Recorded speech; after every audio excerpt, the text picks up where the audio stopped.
Welcome all on our Friday webinar. It's almost the last episode of the series, my dear friends, and I didn't want to do this alone. And of course, I know a really good expert in everything that has to do with selling to corporates, and I couldn't resist, so I asked Bruno of the House of Sales to join me in this webinar, and I'll introduce him straight away. First, as usual, I'll do an introduction, I'll give a few slides, I give a few comments, and then Bruno gets half an hour, 35 minutes of your time where it's going to go deep into details. As usual, if you have questions, just throw them in the chat or ask them on the questions tab. At the end, there is lots of time to go into more detail. So let me start and then introduce Bruno. So one of the things we got to remember is the moment we start going to corporates, we are in a different ballgame. One of the issues you'll have is it will take you a lot longer to get deals closed. Two, the amounts will be much higher. And three, the combination of those two actually results in the fact that there's a lot of hierarchy in large corporates, a lot of people that you need to get through, you need to convince, you need to talk to. So what I wanted to quickly run through is a framework that works in 95% of the cases, where later on Bruno will actually go back to at certain stages, so we all talking about the same framework. So you have the whole marketing side, we start talking to people, and then we get into the qualification. There are many methodologies to do qualification. Here I basically mentioned band. Do they have budget? Are you talking to the right authority? Is the need there? And can we close in the reasonable time frame? And that time frame is, of course, one of the big issues. Average deals in corporates, depending a bit on the amount, you're talking between 9 months to 18 months. And Bruno will address this a bit later. But time frame is an issue. So one of the questions I have, of course, for Bruno later on is there a way to shortcut time frame, if it is possible? Two, the major issue that you have in order to speed up deals and to make sure they want this is, of course, do they really need it? Figuring out the need is of absolute essence. And of course, authority, am I talking to the right person? Where is that person on the level? Well, that is actually an art on its own. Then you go present your solution or your product, or you do a demo if it's a software or your services, you make a quote, you move to negotiation where you start actually discussing. That's where it's going to take the longest time. Actually, they say yes or no. If they say yes, don't start partying, start partying when the deal is closed. What you will get a lot is deals that go in the fridge. And that means that a lot of these deals will kind of get stuck and they won't move. And the reason for that is because either you're not talking to the right person, the need is gone, could be something wrong with the budget. In essence, you're stuck. And if that takes too long, I don't want you to leave it into your pipeline because it's going to pollute your numbers. What you do is you pull it out and you put it in a category.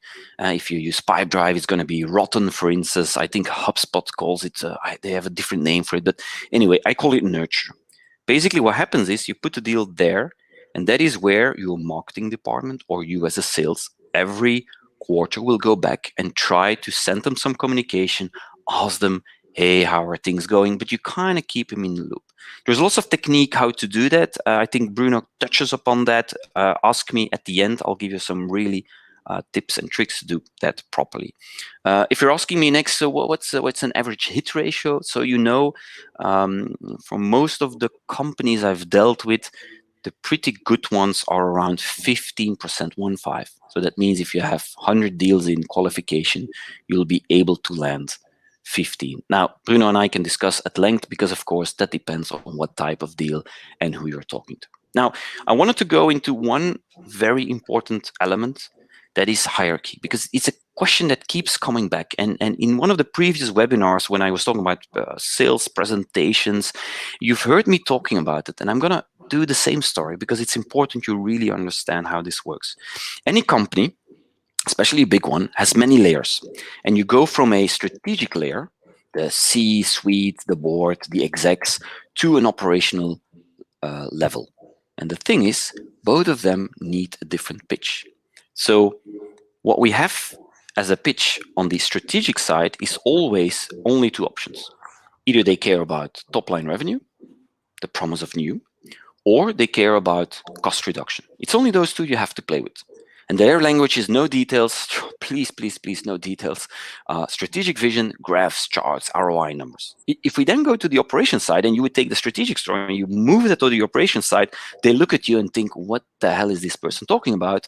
Or will you bring me even more work, right? So you cannot do that strategic story. You need to do another story. And the story is really about the operational problems and solving short-term issues. A lot of scale-ups I see make that mistake where they come in and they basically say, we have the best solution and we're the smartest and we have 80 PhDs. And they don't realize that they're actually putting themselves in competition with the team. And you should never do that. You need to realize that the team, you need them to push you to validate whatever offer you have, and you should not discredit them. So it's very important in a lot of corporates when I'm in teams and I'm looking and I'm trying to do my value proposition, I do not bring people in discredit. I understand you're the best and the smartest. You might not want to phrase it that way, right? You want to make them the star. At the end of the day, it's very simple. You want to make money. What's their language? Short-term goals, operational problems, and real cases. Now, without further ado, the one thing you got to do here is you have to create material for the approving manager. So in many cases, when I'm sitting with an exec, I'll probably send them some stuff that they can use for the operational guys. And when I'm sitting with the operational guys, I'll send them material that they can use to get the approval from the exec. Because if you just send them what they want, yeah, you'll never get an approval. You have to do the translation for them. So remember, always motivate the decision maker. Now, I went very fast, and because I wanted to give the stage to my good friend Bruno. Bruno and I, we've been working for a while together, and it's funny because the first time ever somebody said to me, "Do you know Bruno? He is pure competition. He's doing exactly the same thing you're doing." So of course, Bruno and I got very excited, and we said we want to meet each other. So he had to do a speech. I had to come after him. Of course, my speech was way better than Bruno's. But we don't see each other as competition. I think we do two things off a spectrum, and I think combining us in one room, in one webinar, actually will give you an entire spectrum. So Bruno, as promised, I give you the stage. All right.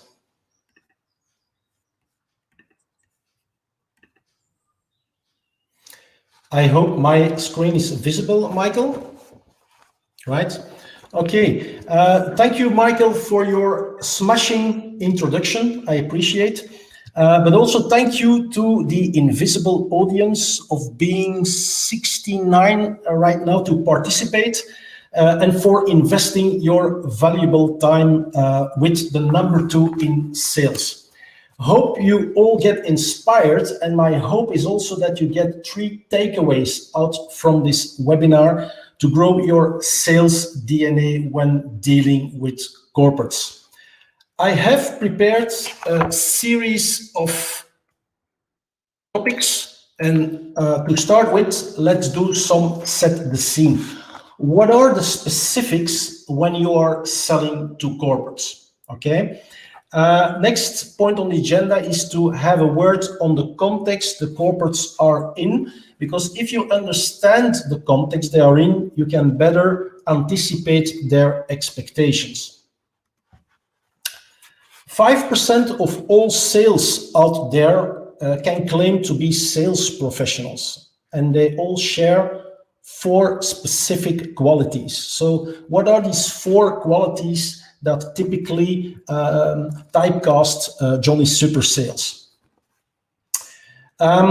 Maybe also interesting is the next item is, what do we hear from our clients? What are the ambitions of our clients? And we have 2 segments. We have the growing companies and we have the corporates. So what do they expect?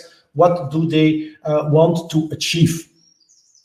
And finally, and maybe the most important, is of course understand what your questions are. I think Michael is following up on the chat, so drop your questions in there. We will try to handle as much as questions in the webinar, but the ones that are not coming on the scene, we will follow up on them later on. All right, set the scene. So, what is the context when you are selling to corporates? And as said already by Michael, there is a lot of complexity in there. Because if you are selling to SMBs, in average, you have in between 2 and 4 stakeholders to convince. But when you are dealing with corporates, in average, you are at 6, 7 stakeholders. And they all have individual agendas. And on top of that, there is always one guy that is born against his will, right? And you have to bring these 6, 7 stakeholders with individual agendas into a consensus. You have to lead them into a consensus in your favor. So yes, it's true, there is a lot of complexity.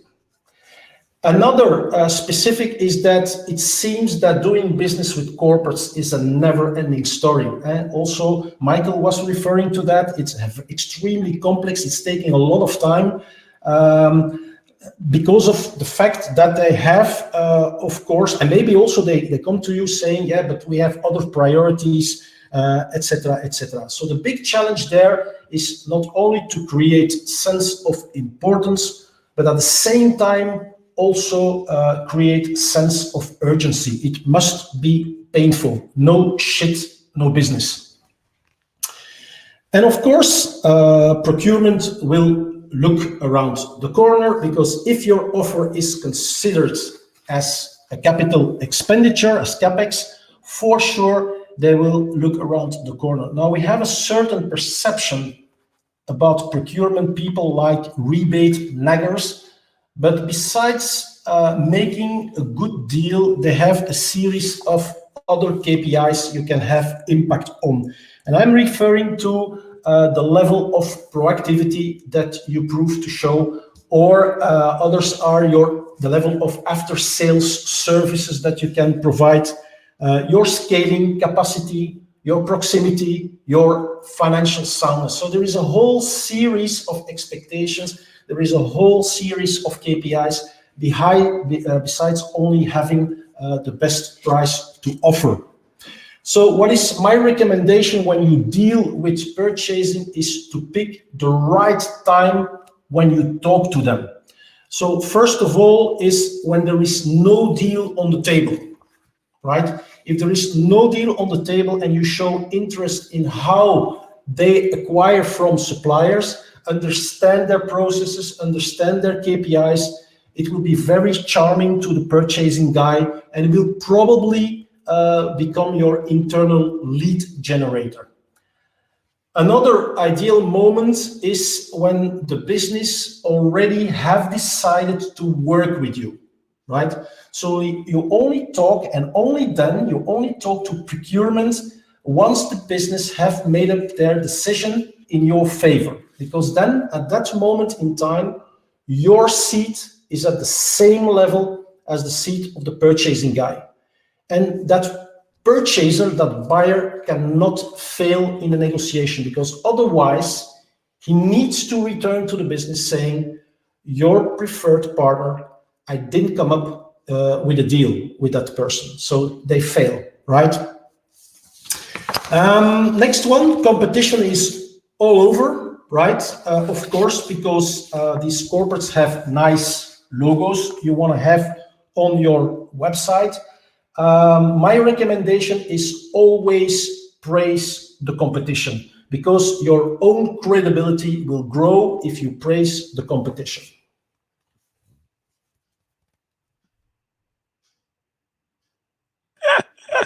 Thank you, Bruno. Thank you. You're setting the scene here, right?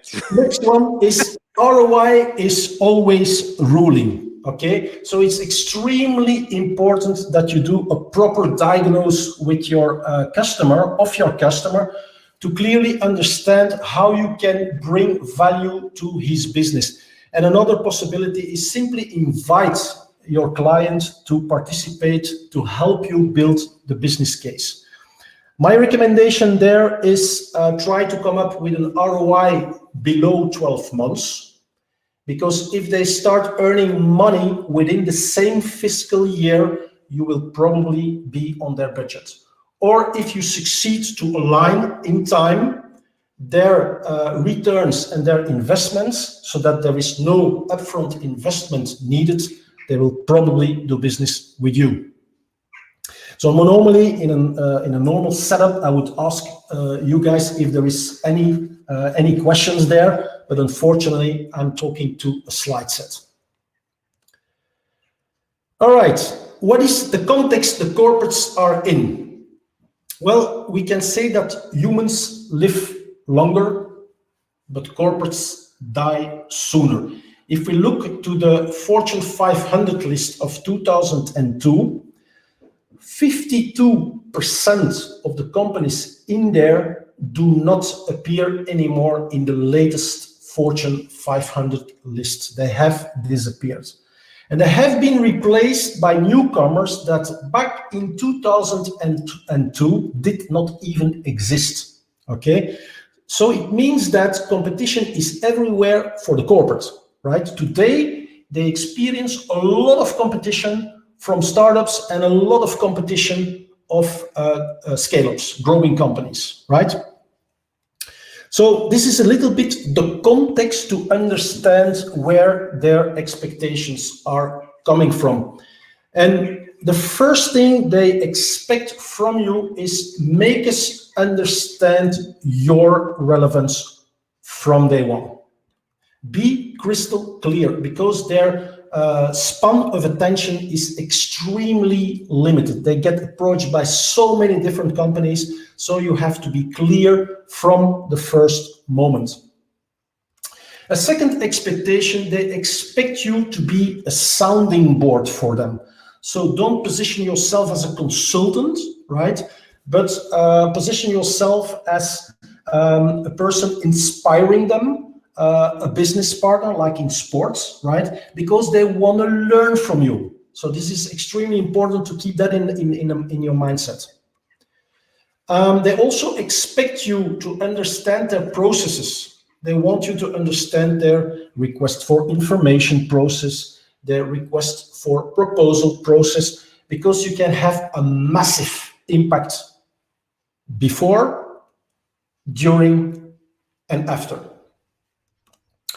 Next one, of course, you have to prove your impact on KPIs. Bear in mind, not only, let's say, the company KPIs, not only the company objectives, but at least as important as that are the KPIs on personal level, the KPIs of your personal contacts, right? Okay, what are their personal ambitions? And last but not least, they expect you to position yourself as a partner. They want to get rid of a lot of suppliers, so they want to heavily reduce on the number of suppliers they work with. But on the contrary, they are in a continuous seek for new partners. They are very open to go in a partnership together with you. I hope, Michael, am I clear so far? Yeah. Can I ask you immediately a question of Michael? He says, so with all the stuff you're saying, no more consultative selling approach? Well, I'm coming back in that in a second, because this is one of the next slides that that I prepared for you, and it's related to I think quality number number one, I think. So a little bit more patience, Michael. So it's not me. It's not me. It's one of the questions in the chat. All right. So what are the four qualities that typically can be, let's say, assigned to Johnny Super Sales? Well, first of all, demonstrate that you are an expert in the business of your client. Okay. Let me illustrate this in the next triangle. You have three ways of approaching your client. First of all, product approach, solution approach, and finally, client approach. And based on these, you have different perception in the eyes of the clients, of the corporate, and you will have a different outcome. So the first approach is you prove to be an expert in your product, in your solution. Okay, you know all the ins and the outs of your product and your solution. So the perception of the client will be that person is an expert. right? And if they have the perception that you guys are an expert, they will refer you to their experts, right? And you will have feature battles.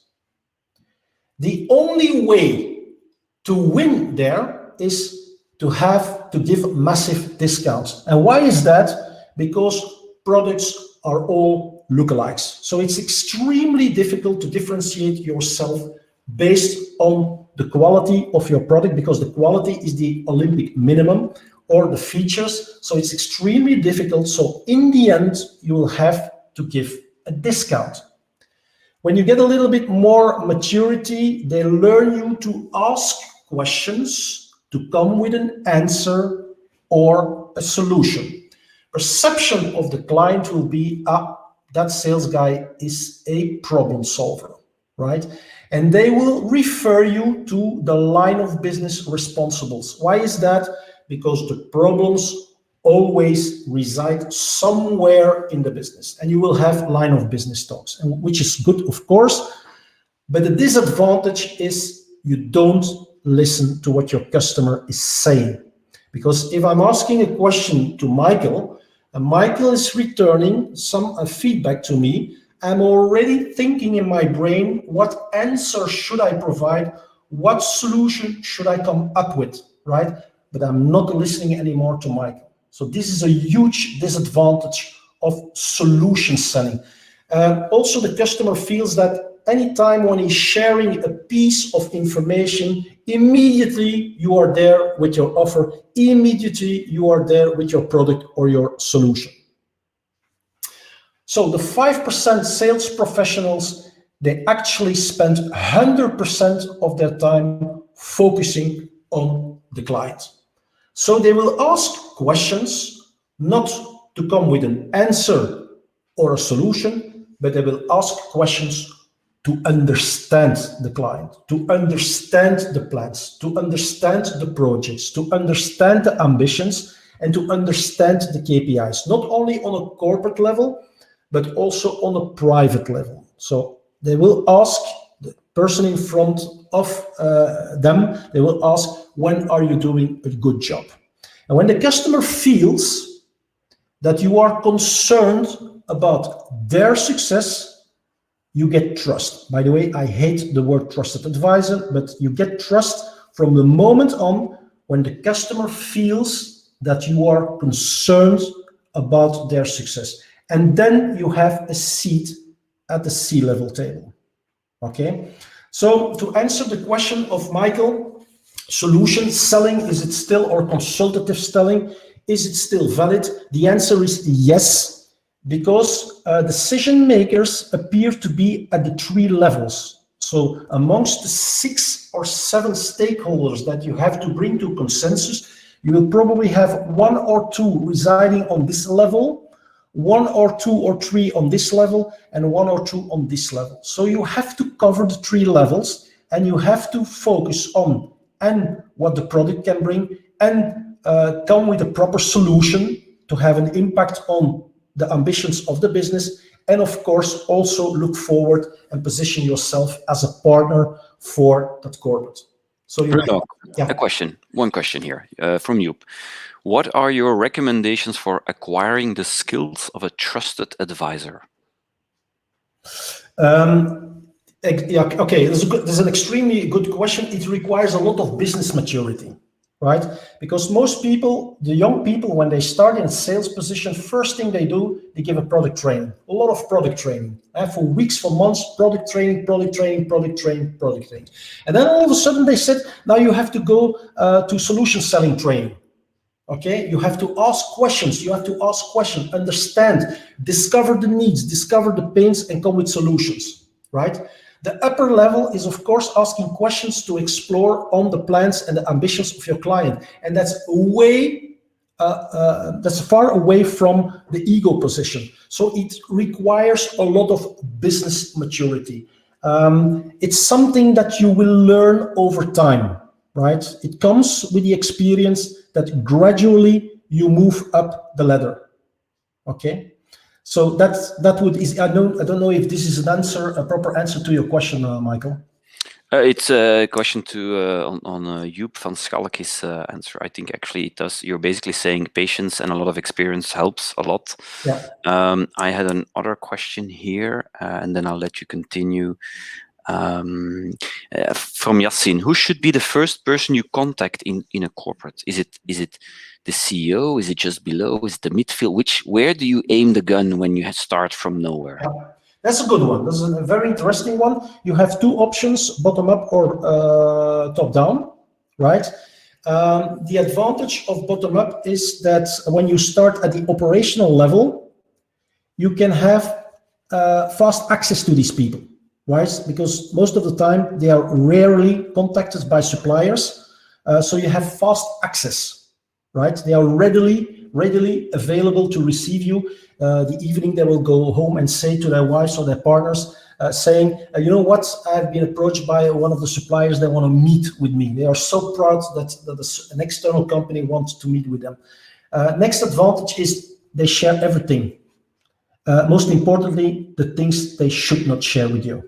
So they are very open. I have a lot of org charts in my office here. I collect these org charts at this level. They give me that information, whereas they are not supposed to do so, right? So, and they provide you a lot of ammunition to prepare your value proposition to go higher in the organization, right? So they are very open. It's an extremely solid way to collect a lot of information, a lot of ammunition to strengthen your value proposition and to go higher up. When you go top down, you can do that. For instance, Michael, you give me a reference to a CEO of a company. Mm-hmm. I will go top down because I got referred. Okay. What is the disadvantage? You only have one chance. So you have to properly prepare yourself. When you meet with a C-level, you have to read the newspapers, because everything that is published in the newspapers, that is in the mind of the C-level, right? They are concerned by it. So prepare yourself.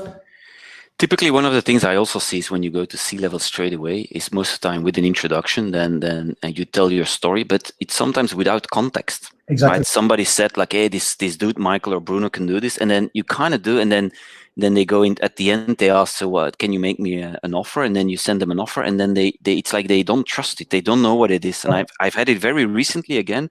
And then the funny thing starts is then if you go down a bit, is the people in the mid-level that will push you up again. And then they create a context for the offer. And sometimes, and I one of my issues always, Bruno, you know, I'm very impatient. I try to shortcut. And the one thing I learned is there are no shortcuts. You have to go through the bloody process. Exactly. Right? Exactly. Because stakeholders are at different levels in this triangle, right? And you have to deliver a different kind of job, like product focus, solution focus, and client focus. You have to deliver the tree. I'm not saying that you should do all the tree. You can have colleagues covering some of the stakeholders in the client. But it's extremely important. You only have one chance. And C-level people, sorry for it, but they are quite narcissistic. So they are only interested to hear things about their belly button. So if you are not well prepared, and 95% of the conversation will go about their belly button. So you need to be well prepared. You need to have the context. Otherwise, you're out in 5 minutes. Yeah, agreed. Okay. No more questions for now. So. Okay. So as I said, second quality of the sales professional, they are task and people oriented. What does it mean? They will ask questions to discover the needs and the pains, and they will come with solutions. They will do that. That's the Olympic minimum. But besides that, they will also be very much people-oriented, like compare it with a doctor and his patient, right? Consider the client as his patient and be interested in that very important person being the patient or your client, okay? Be concerned about the success of your client. So one of the questions I always ask myself when I meet with a customer or with somebody, with a stakeholder, is when are you doing a proper job? When are you successful? What are your personal ambitions? When do you get an excellent performance evaluation from your boss? Okay. When the customer feels or the contact feels like I'm concerned in his success, he will buy from me. So you know the credo, Michael, the new selling is not to sell him. Yeah, I heard it too from somewhere. Exactly. If you I read want, it in a book, Bruno. exactly. If you are people oriented, people will buy from you. Okay, so they combine the two, task and people oriented. Third quality, they are always in control. They are extremely strong in forecast accuracy, right? And why is that? Because there are two processes there. First of all, there is the sales process, their sales process, doing the right things right at the right time with the right person, right? So it goes from segmentation over enter, top down, bottom up, trigger the other person, make sure that within 20 seconds you have a meeting over the phone, diagnose the client, create sense of importance and sense of urgency, identify the stakeholders, do a proper qualification. This is the lead stage, blue and yellow. Then move to the value proposition, come with the benefits that you can offer. Mobilize each of the stakeholders identified in a consensus in your favor. Finally, make your offer, and not before that. I only make an offer when the customer did say to me, "It's fine, Bruno, we want to do business with you." So this is great fun. I only make proposals sitting in front of my television with Champions League on the background and drinking a triple beer. So it's nice because I rarely make proposals, and each proposal I make is a win, right? So I'm very restricted in making proposals. It's too time consuming. Then of course you will have some objection. Bruno, one of the things with the proposals is a lot of sales. They kind of every meeting they do, they say, "Let me make a proposal," and they take all the work on them, and then they in the CRM they fill in, "Yeah, I'm in the quote," Yeah. but if the customer is not asking for it, you should not overdo it because it's a lot of work, and you're Yeah. basically, if you give it too early, it can be really dangerous for your sales cycle. Yeah, well, it's related to the fourth quality of the sales professional. So you are always anticipating or ahead of one slide, Michael.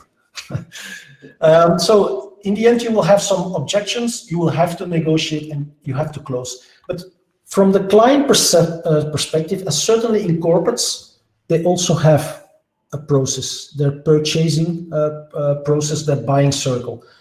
First of all, they look outside, and they see that there will be some evolutions and revolutions, opportunities and threats. Then they make a SWOT, right? What are strengths and weaknesses compared to the opportunities and strengths we have noticed in the outside world, right? And where is the gap?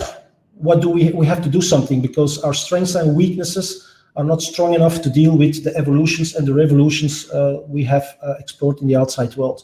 Then they will inventorize all their projects, right? They will make priorities because time and money is limited. So typically what happens after summer holidays, they do the budgeting rounds. Then they will put together their functional and technical requirements. Then they start studying. Then they come to your website, read your research notes, white papers, and things like that. Finally, they will invite you. Then they will align what they need with what you offer. Then they will establish a shortlist. Then they will put a 1, 2, 3, and then finally they will engage. So the sales professional is in control over both processes. What does it mean? Each time when he meets with his clients, with the corporates, with his contact, he will ask, where are you in your buying process? For instance, I'm here. Okay. What can I do, Mr. Customer, to help you move to the next stage? So the sales professional will lead the contacts, the different stakeholders through their buying cycle so that when they want to close, the customer is ready to engage. Right? Bruno, 2 questions. I see people are still zooming in on the pricing and the quote. Question one, and maybe it's in the next slide, so you tell me.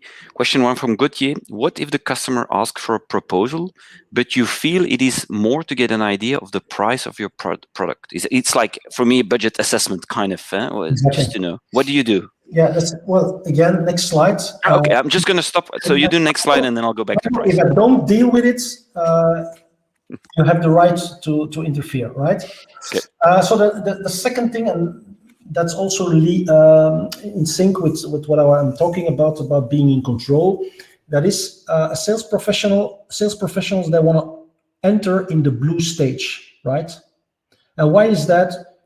Because they want to impact the functional and technical requirements before all the others are invited. So sales professionals are extremely strong in entering their corporate customer very early before all the others are invited.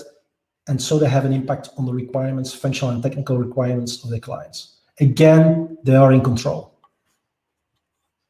Next slide. So I have to make up my promises now. Fourth quality of the sales professional: dare to say no. But always leavicus, right? Always be leavicus with the client. Don't be arrogant, but put your seat at the same height as your client. By the way, the client will only do business with suppliers that put their seat at the same level as theirs. They won't do business with a partner that is putting their seat on top or below. So put the seats at the same level. So they will say no, for instance, to a customer or a potential client when that client is not in their segmentation, right? If a pharma company is coming to me, I will probably say no because I'm not familiar with their environment, with their context. Another, and now I'm probably answering to your question, I'm saying no, or the sales professional is saying no when he gets an early request for price or proposal, when it's too early, right? Because if you give a price too early, that price is always in the mind of the client saying, I don't have the budget, I don't have the budget, it's too expensive, it's too expensive. So you have to, first of all, bring the value and prove the value that you can bring to their business, valorize it in euros, and then you come with your price. Because if you come with your price from the start, the customer is not listening anymore to you. Okay. So, Bruno, let me quickly jump on that, because actually you answered the question of Nelson and Gauthier. One of the things, it all depends on how big the deal is, right? So if it's rather small, and what is small in this context, somewhere at 15 to 25K, which would be small in a corporate environment, I would sometimes do this as pure qualification. I'd say, look, you have to think for a similar company or a similar project, what you're doing, the budget should be somewhere, will be around 20 to 30K, because I want to watch them in the eyes. And if they move backwards, I know it's never going to happen, and I don't spend time on them. If they actually, you see them like going, shit, I should have asked more, but at least you can put them to the next. So if you use it in that context, I agree. But if you're there for 300-400K, that is very difficult. You cannot commit to something like that, because you would look like an amateur if you say yeah and you start shouting some of those big numbers. Yeah, exactly. And again, most of salespeople are so eager to make a proposal. They even propose, as you said, they even propose to make a proposal to the client. I hate to make proposals. I like to make proposals when I got a go from the client saying, okay, Bruno, it's fine. When can you start? And by the way, can you put it in written? Okay, but be careful when you give your price in the first meeting, right? Without any context of value that you can bring to them. If they don't have the budget for you, because there is always budget, but if they don't have the budget, or if the amount seems too high, right? It's end of story. But by the way, there's a fantastic comment in the chat now. Dominique, he says, when I was a head buyer, I was making a sport of destabilizing salespeople by speaking and asking for price. Exactly. Right? I can imagine that. Yeah, exactly. It's correct. One of the other things, are you talking about procurement later? Because I have a... Yeah, we can handle. Well, most we have an important part after the Okay, my so presentation where we you can. continue. I'll shut up. Keep the flow. All right. Okay, another way of saying no or moment to say no, typically the guys seeking full attention. So saying to you, Michael, I'm the responsible for this project. I'm your single point of contact. You should not meet with other people in the company. Simply don't accept that. It's too dangerous. You have to talk with, as I said, in SMBs, you have to talk to 2 to 4 people, and in big corporates, you have to talk to average 6, 7 stakeholders. So if you only talk to one guy, you are not in control. They say no. They're also very strict in qualifying a lead into an opportunity.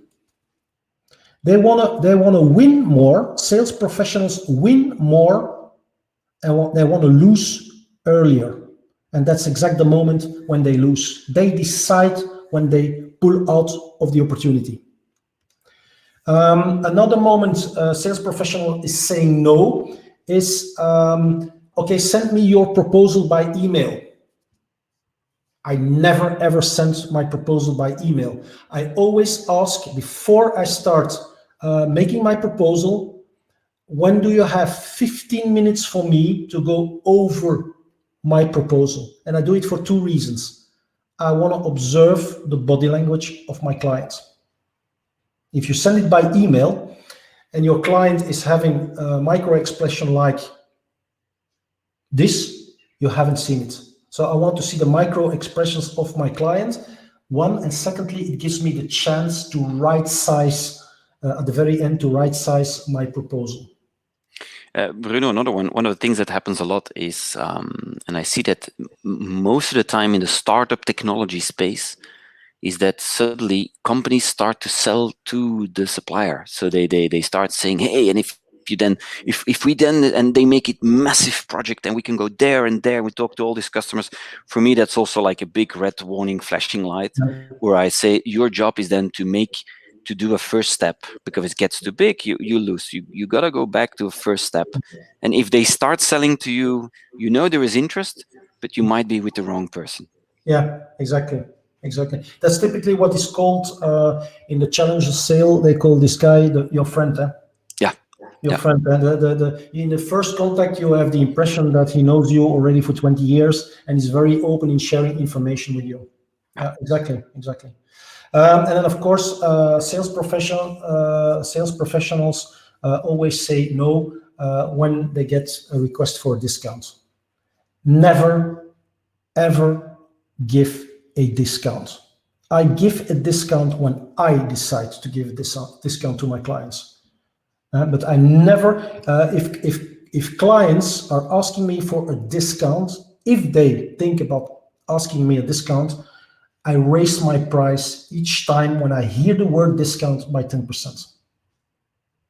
Right? And why is that, Michael? Because if you prove your value to the business of your client, if you prove the value to the business of your client, and you valorize this in euros, I am sure that at least the revenues, the returns that you will get for your client is at least 10 times higher than your price. So there is no reason to give a discount, right? If you allow your customer to win, to have a return of 5 million, and you are asking for 1 million, even if the amount is 1 million, there is no reason to give 1 euro cent of discount.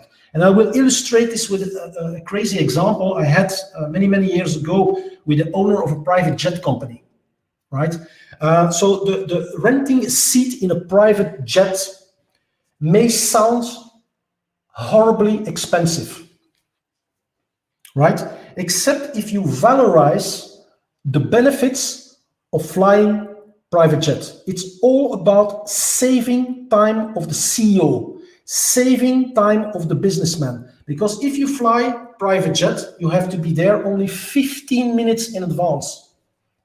If you fly with Ryanair, you have to be there 2 hours in advance, right? A private jet is bringing you everywhere where you want them to bring you. right? Any place where they can land and take off, they will bring you. So you have direct flights.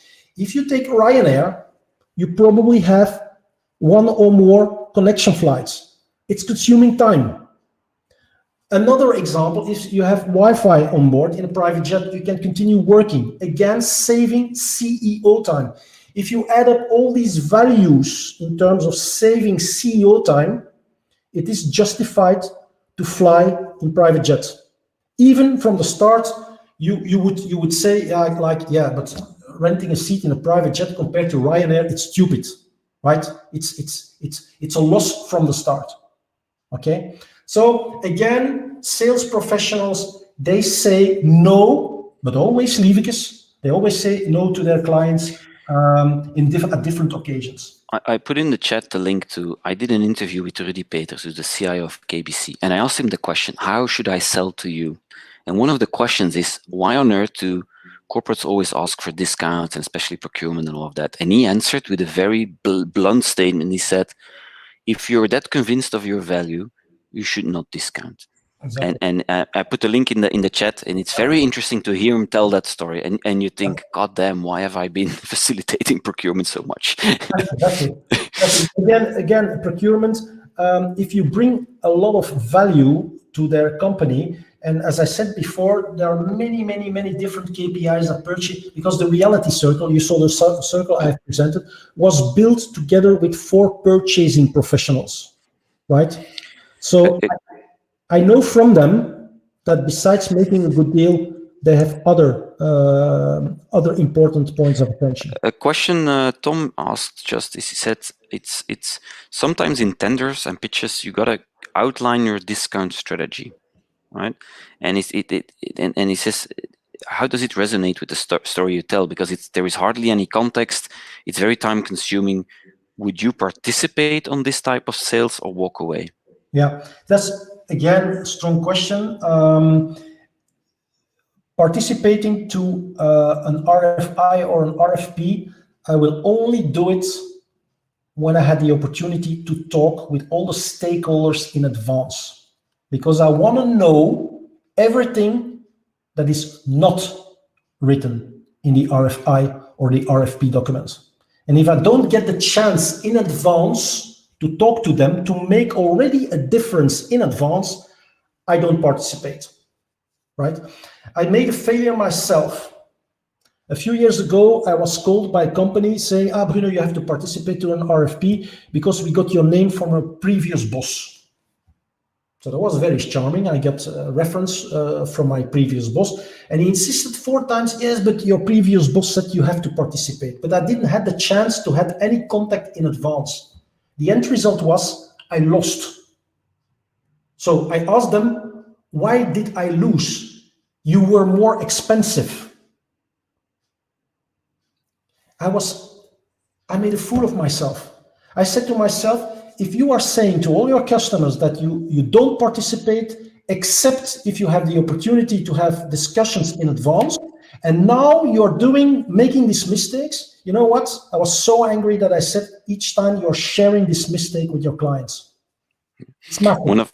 One of my hardest lessons was I was in a company called Kofax, and we were selling document management solutions. So I go into a large bank in the Netherlands, and I make my offer and saying something, 850,000 euro. My competitor makes his offer, and then we get these endless meetings, and the price is too high, and they keep on going. And at the end, I make my final offer, and it was an American company, and it was just before the end of the fiscal year. You know how it goes on the NASDAQ. Yeah. Discount. So we put down 280K, right? A massive discount.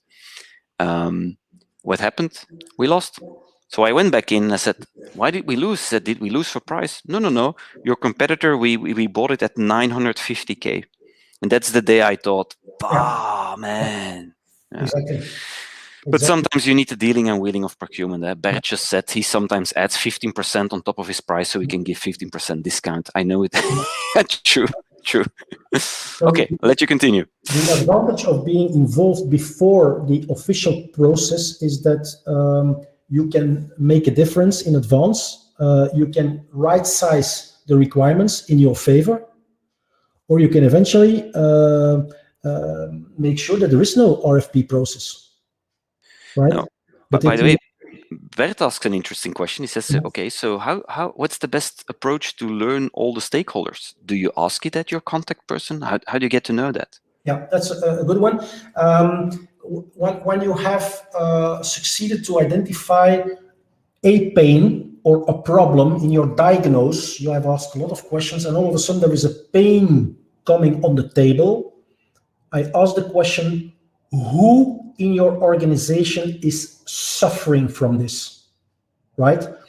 Because if you are asked who is responsible, and you are meeting with the blocker, with the guy seeking all the attention, he will say it's my project. Whereas if you're asking the question, who else is suffering from this, you get all the names of the stakeholders. Who has an interest in this particular project? Then you get the names of the stakeholders. If you ask who is responsible, it's me. I hope this was a good an answer to. Yeah. So Bruno, we have about 9 minutes. So Yeah. you have some more stuff to say, and I would like to have like 5 minutes. Yeah, it's my last slide. Perfect. We have two kind of clients: the growing companies, not really the startups, but the ones already earning money and having the intention to become a scale up. And when I talk to them, everything is fine as long as the founder is selling his baby. But the misery starts when they hire sales for the first time, because they are confronted with misrecruitments, with never-ending onboardings. The misery is accumulated when they sign partnerships, because these partnerships seem to be love declarations. And when they go international, it's equal to cash burning. Okay, so this is specific what we hear from the growing companies.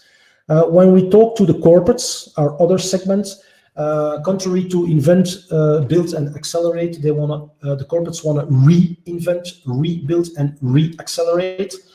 Typically, when they move from one core business to another core business, or typically they want to build one company after a merger and an acquisition, or when there is a new management installed. Right? They want to leave their marks in the company. They want to do it different. They want to do it completely different compared to the previous management. And one of the most frequently heard ambitions is to build one revenue team. So breaking down the silos between sales, marketing, and services. That's another, let's say, request we got a lot of times from our clients. In the end, what they want is to be more in control, forecast accuracy. That's the number two. We have an ongoing poll with CEOs, and the number two answer they gave us is forecast accuracy. Right, the capability to predict exactly our future, and then of course win more and lose early. That's classic one. So better conversion.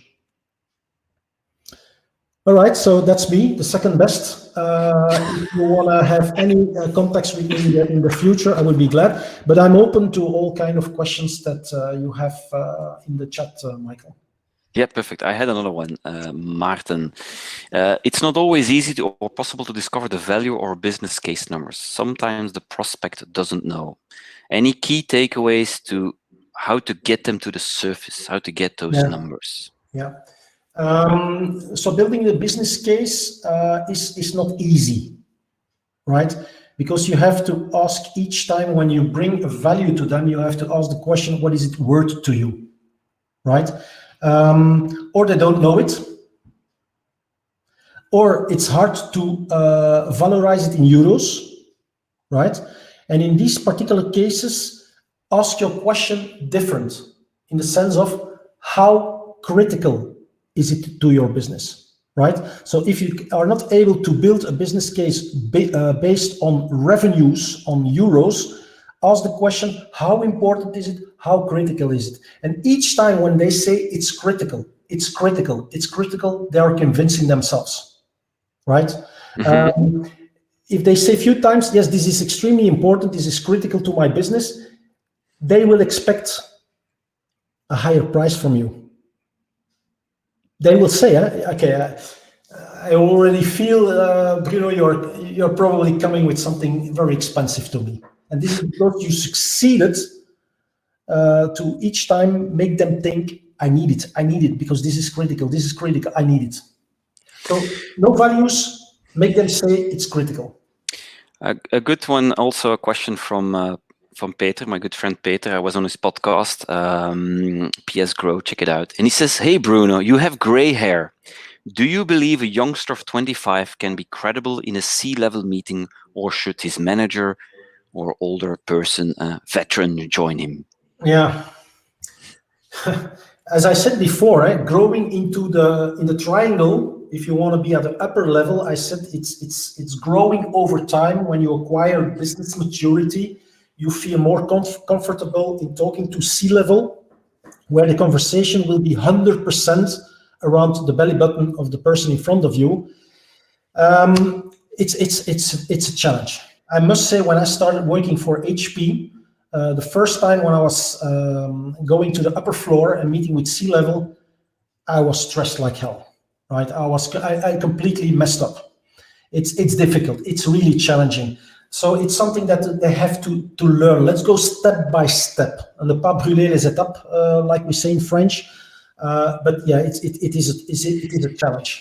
I with a lot of startup scale-ups, I sometimes go along just to sit at the table, because they deal with you in a different way. And also I can say stuff like, "Are you serious? So you don't have 50K budget for this?" I'll challenge their role sometimes, actually, and you see them backing out, and immediately the conversation switch. So I believe a combo is a good one. Guy, yeah? It's difficult for a young guy to do that. Yeah. For me, it's weird. The older I got, the more easy it was to sell. Yeah. Maybe a last remark for the question. Was Peter's question or Tom's question? Which one? You have that was Peter, his question. Yeah, Peter's question. If a senior is joining, give some room to the junior, right? Because otherwise you will completely eat his credibility in the future relationship. So leave some space to that young potential to also participate in the conversation. True. Another one, I think almost the final one. So if you have questions, just drop them in there. We have 3 more minutes. Bert, what kind of agenda do you follow in the first meeting with your client? Just to get to know each other, and what are the best next steps? So what do you try and do in the first one? In the first meeting, I leave my customer with a lot of misery. You give him a book of Michael. That's what you're saying. Huh? Exactly. I'm asking questions because 95% of the customers out there are not conscious that they have a problem now and that they need you. So what I'm doing, most of the time I'm facing commercial directors. They perceive us as competition, right? I'm always saying, I'm not competition of you because you need to make a career. I'm not making a career in your company. But most of the time they position themselves as Johnny Super Sales, as the king. I'm here already 20 years. I'm a super achiever and things like that. I can tell you, I ask them a series of questions and I leave them with a huge volume of misery, and the blood is coming from the wall. What I'm saying is no shit, no business. But I do it always leavicus. That's extremely important. The way how I'm bringing messages here is sometimes maybe direct and rude, but I do it for the good purpose of understanding. But in front of a client, I'm quite low profile. Me too, by the way, Bruno. Another question asked twice by Jürgen. I think it's a hot potato. At what moment can you propose an enterprise license agreement to a corporate customer? An enterprise license agreement. Yeah. Without context, it's a difficult question to answer. I would probably say not in the first meeting, probably the 4th or the 5th, somewhere there. Yeah, an enterprise license agreement. I would say if you have covered a wide range of stakeholders, and when you have succeeded to bring them in consensus in your favor. So when there is a lot of consensus, top down and cross-functional, I would put my feet on the gas pedal. Okay, perfect. We are perfect on time. It's 2 o'clock. We always try and do this within an hour. So you can find the recording next week, Tuesday, on YouTube. Look for my name, Michael Humblet. You also get the recording after this one. And Bruno, thanks a lot for doing this. It was really, really valuable. And I remember two main things that were for me new. Your ROI should be below the 12 months. And you never send a proposal, but you phone and you say, give me 50 minutes to go through the proposal. I think that was a Okay. golden tip. Thank you all for joining. Catch you next week. Friday is the last one. Bye now. Thank you. Bye.